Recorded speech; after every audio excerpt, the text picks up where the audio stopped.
खुसी के हो? यो प्रश्नले हामीलाई सदियौंदेखि पछ्याइरहेको छ।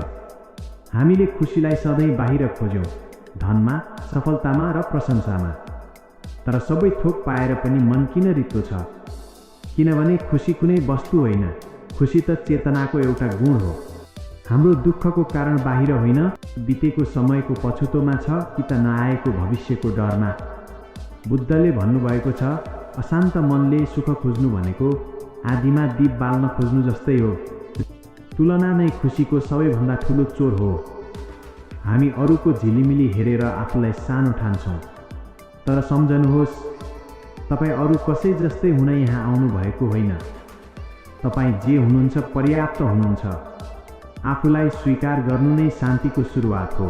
आज एकछिन रोकिनुहोस्। मोबाइल होइन, आफ्नै मनलाई सुन्नुहोस्। खुसी ठुला उपलब्धिमा होइन, बिहानको पहिलो सासमा, मौनतामा र एउटा सानो कृतज्ञताको भावमा लुकेको हुन्छ। जब हामी थप चाहियो भन्न छोड्छौँ, तब मात्र पर्याप्त छ भन्ने अनुभूति हुन्छ। जहाँ सन्तुष्टि छ त्यही शान्ति छ, र जहाँ शान्ति छ त्यही साँचो खुसी छ। खुसी अन्त कतै छैन, यही क्षणमा छ, तपाईँ भित्रै छ।